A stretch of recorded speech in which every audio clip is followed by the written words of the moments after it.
इस कक्षा में आपका स्वागत है। आज हम लोग पढ़ेंगे एक समान गति, असमान गति, चाल, वेग और त्वरण के बारे में। सबसे पहले हम लोग एक समान गति और असमान गति के बारे में समझें।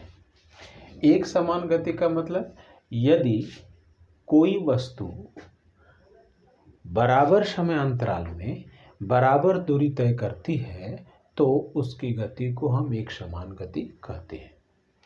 और यदि कोई वस्तु बराबर समय अंतराल में असमान दूरी तय करे तो उसकी गति को असमान गति या नॉन यूनिफॉर्म मोशन कहते हैं।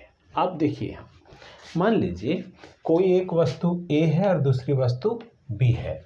यहाँ पे है समय और यहाँ माइलस्टोन की दूरी है जो वो तय कर रही है। देखिए 9m में है 0 मीटर में, बी भी है 0 मीटर में। ये 9:30 में हो गया, 10 मीटर दूरी पे चला गया, ये भी 10 पे गया। और 10am में ये 20 पे है, ये 16 पे है। यहाँ देखिए 10:30 में ये 30 में है, 25 है। और 11 में यह है 40 पे, यहाँ 40 मीटर में है सब दूरी। अब देखिए इन दोनों के बीच ये कितना दूरी तय किया, 10 मीटर।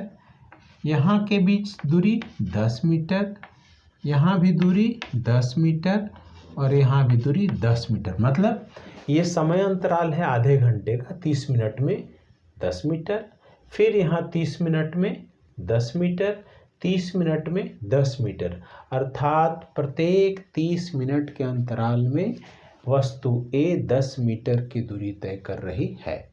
अब जरा हम लोग इसको देखिए, ये देखिए 10 मीटर, यहाँ पे देखिए दूसरे अंतराल में 6 मीटर, इस अंतराल में देखिए 15 में 6 गया 9 मीटर, और यहाँ देखिए इसने तय किया 10 में 5 गया 5, 15 मीटर। अब B को देखिए, यह समान समय अंतराल में यहाँ 10 मीटर तय करती है, दूसरे अगले समय अंतराल में 6 मीटर, यहाँ पे 9 मीटर, यहाँ 15 मीटर। मतलब प्रत्येक का समय अंतराल 30-30 मिनट अगर ले रहे हैं, समान समय अंतराल में है, यह वस्तु A समान दूरी 10-10 मीटर तय करती है, जबकि B कहीं 10, कहीं 6, कहीं 9, कहीं 15 मीटर दूरी तय करती है। अर्थात जो वस्तु A है वह एक समान गति से गतिमान है, जबकि वस्तु B असमान गति से गतिमान है। आइए अब हम लोग चाल और वेग के बारे में, स्पीड एंड वेलोसिटी के बारे में समझें। जरा देखिए, हमने यहाँ लिखा है समय अंतराल और दूरी, यहाँ है समय अंतराल और विस्थापन। मान लीजिए कि कोई वस्तु हमारी 10 मिनट में 40 मीटर दूरी तय कर रही है। अब समझिए 10 मिनट में 40 मीटर दूरी तय कर रही है तो एक नियम से 1 मिनट में कितनी दूरी तय करेगी, 40/10 मीटर, मतलब 4 मीटर। हम कह सकते हैं कि यह वस्तु 1 मिनट में 4 मीटर दूरी तय की है, जबकि वास्तव में वो चल रही है 10 मिनट में 40 मीटर। 1 मिनट का मतलब हमने इस वस्तु द्वारा तय की गई दूरी एकांक समय में, इकाई समय में निकाल दिया। और किसी वस्तु द्वारा इकाई समय में तय की गई दूरी को उसकी चाल कहते हैं।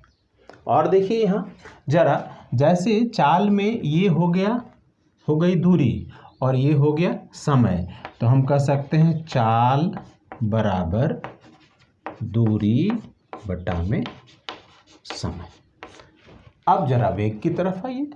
मान लीजिए कि कोई वस्तु यहाँ 15 मिनट में उसका विस्थापन है 45 मीटर। 15 मिनट में उसका विस्थापन है 45। ध्यान दीजिएगा, यहाँ मैंने दूरी शब्द यूज़ किए थे, यहाँ यूज़ कर रहे हैं विस्थापन। तो बताइए 1 मिनट में उसका विस्थापन कितना हो जाएगा। उसी तरह से 45/15 15, 3 मतलब हो गया 3 मीटर। इसका मतलब इस वस्तु का हमने एकांक समय में, यूनिट टाइम में, एक इकाई समय में निकाला कि उसका विस्थापन कितना होगा, और किसी वस्तु द्वारा का इकाई समय में जो विस्थापन होता है वह उसका वेग कहलाता है। इसका मतलब वेग बराबर क्या हो जाएगा, देखिए ये है विस्थापन और ये है समय, तो हम लोग लिख सकते हैं वेग बराबर विस्थापन बटा में समय। यहीं पे ध्यान दीजिए, दूरी एक अदिश राशि है, पहले हम लोग सीख चुके हैं, तो चाल भी एक अदिश राशि हो गई। यहाँ देखिए वेग, ये विस्थापन सदिश राशि है, तो वेग भी क्या हो गया, एक सदिश राशि हो गई। तो यह अदिश है और ये सदिश राशि है। अच्छा, अब इसके आगे देखिए इन दोनों का मात्रक क्या होगा। तो देखिए यहाँ दूरी का मात्रक होता है मीटर और समय का मात्रक हो गया सेकंड, तो चाल का मात्रक हो जाएगा मीटर प्रति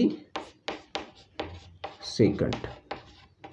इसी को हम लोग ऐसे भी लिखते हैं मीटर प्रति सेकंड, या फिर इसी को हम लोग ऐसे भी लिखते हैं मीटर प्रति सेकंड। ध्यान दीजिए तीनों एक चीज़ है, मीटर प्रति सेकंड, ये भी मीटर प्रति सेकंड, यह भी मीटर प्रति सेकंड कहलाता है।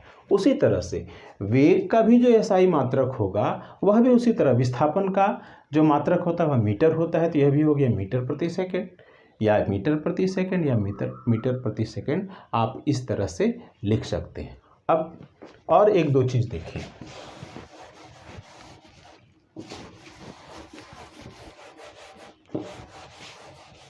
एक समान चाल,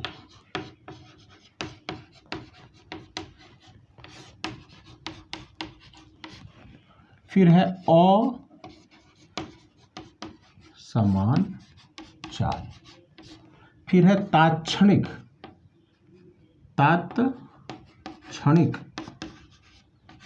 चाल। इसका मतलब समझिए, एक समान चाल का मतलब यूनिफॉर्म स्पीड। यदि कोई वस्तु बराबर समय अंतराल में बराबर दूरी तय कर रही है तो उसकी चाल हो गई एक समान चाल। उसके बाद असमान चाल, नॉन यूनिफॉर्म स्पीड। यदि कोई वस्तु बराबर समय अंतराल में अलग अलग दूरी तय कर रही है तो उसकी चाल हो गई असमान चाल। तात्क्षणिक चाल का मतलब कि किसी विशेष क्षण में किसी वस्तु की चाल कितनी है उसको हम कहते हैं तात्क्षणिक चाल। आपने अपने गाड़ियों में देखा होगा, मोटरसाइकिल में या कार में, कि उसका जो ऑडोमीटर होता है, ये स्पीडोमीटर होता है, वह उसकी चाल को बताता है। उसको देख के हम कहते हैं कि 40 किलोमीटर प्रति घंटा है या 50 किलोमीटर प्रति घंटा। तो जिस समय देखते हैं उस समय वह उसका तात्क्षणिक चाल बताता है। मतलब गाड़ी का जो स्पीडोमीटर है वह गाड़ी के तात्क्षणिक चाल को बतलाता है। उसी तरह से यहाँ भी होगा एक समान वेग, असमान वेग और तात्क्षणिक वेग। तो पहले देखिए एक समान वेग क्या हुआ, यदि किसी वस्तु का विस्थापन समान समय अंतराल में समान हो तो उसका वेग एक समान वेग कहलाता है। यदि किसी वस्तु का विस्थापन समान समय अंतराल में अलग अलग हो तो उसका वेग असमान कहलाता है। अब और जरा एक चीज़ देखिए, मैंने पहले भी चर्चा की थी। मान लीजिए कोई वस्तु यहाँ से यहाँ जा रही है, ए से चली गई बी और एक पॉइंट है सी, ए से बी है मान लीजिए।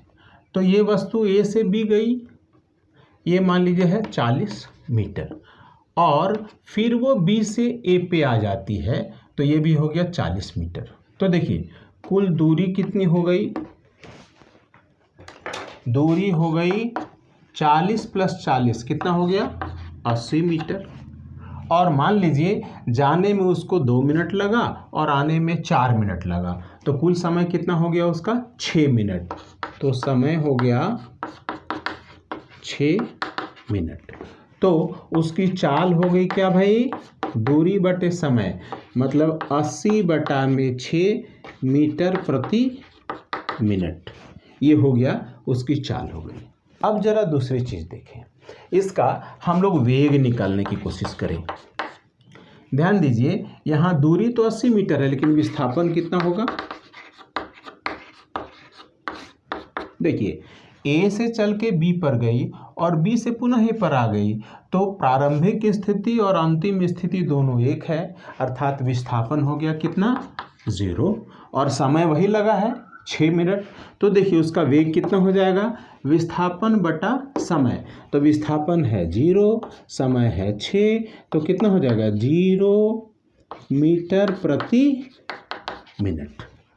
इससे क्या पता चला कि किसी गतिमान वस्तु की चाल शून्य नहीं हो सकती, लेकिन गतिमान वस्तु का विस्थापन शून्य हो सकता है। अब आप देखें कि जैसे कोई कार जा रही है एक स्थान से दूसरे स्थान पर, भीड़ भाड़ वाले स्थान पे, तो उसके रास्ते में हर एक समय उसकी चाल बराबर नहीं होती, कभी कम हो जाती है, कभी ज़्यादा हो जाती है।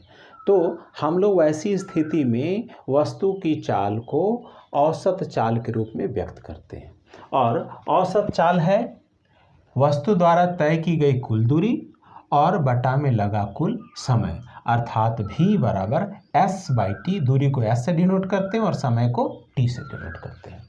अब देखिए, मान लीजिए कोई वस्तु एक समान वेग से उसका वेग एक समान रूप से बदल रहा है, वेग की बात हो रही है, और वह कुछ विस्थापन तय करती है। वैसी स्थिति में उसका औसत वेग हम लोग कैसे निकालेंगे?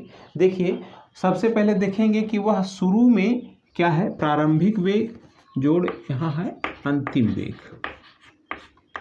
तो हम लोग देखेंगे क्या कि उसका प्रारंभिक वेग और फिर अंतिम वेग क्या है, और दोनों का जो औसत होगा वह उसका औसत वेग कहलाता है। देखिए, प्रारंभिक वेग को हम लोग u से डिनोट करते हैं और अंतिम वेग v से डिनोट करते हैं, अर्थात हमारा औसत वेग भी एवरेज हो गया u + v/2।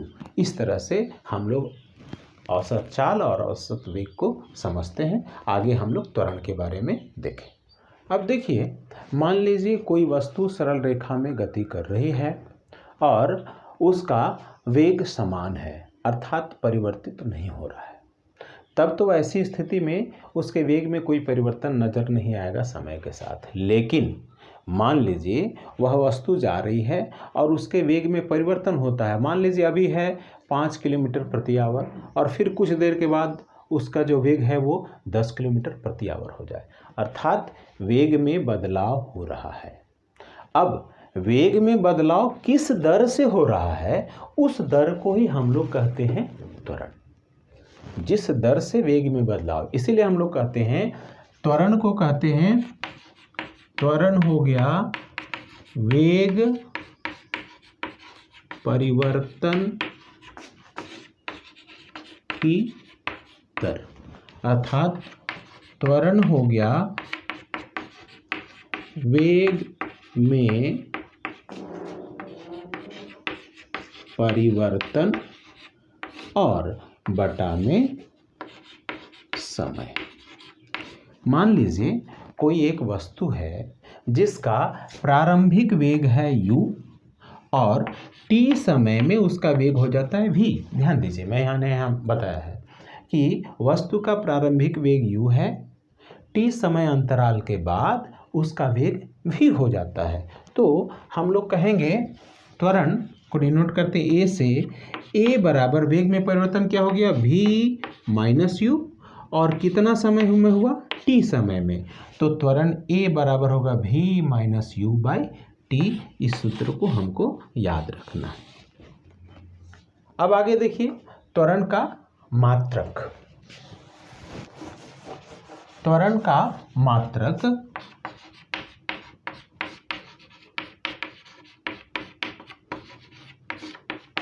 ऊपर में है वेग, तो वेग का मात्रक, और बटा में क्या है, समय का मात्रक। तो देखिए वेग का मात्रक होते क्या, मीटर बटा में समय, और यहाँ फिर समय का मात्रक है सेकेंड। तो हो गया मीटर बटा में सेकेंड स्क्वायर, इसी को कहते हैं मीटर। ऐसे भी लिख सकते हैं प्रति सेकेंड स्क्वायर, या इसको ऐसे भी लिख सकते हैं मीटर प्रति सेकेंड स्क्वायर। अब देखिए, आप देख रहे हैं कि वेग परिवर्तन की दर को हम लोग त्वरण कहते हैं। वेग एक सदिश राशि है, इसलिए त्वरण भी एक सदिश राशि होगी, अर्थात उसका परिमाण भी होगा और उसकी दिशा भी हो गई। अब देखा जाए धनात्मक त्वरण, यदि किसी वस्तु के त्वरण की दिशा उसके गति की दिशा में हो तो ऐसे त्वरण को हम लोग धनात्मक त्वरण कहते हैं। और ऋणात्मक त्वरण क्या हुआ? नेगेटिव एक्सेलरेशन, कि यदि वस्तु में उत्पन्न त्वरण उसके गति की दिशा के विपरीत दिशा में हो तो उसे हम लोग ऋणात्मक त्वरण कहते हैं। इस प्रकार हम लोगों ने आज चाल, वेग और त्वरण के बारे में अध्ययन किया। अन्य चीज़ों के बारे में अगली कक्षा में अध्ययन करेंगे। धन्यवाद।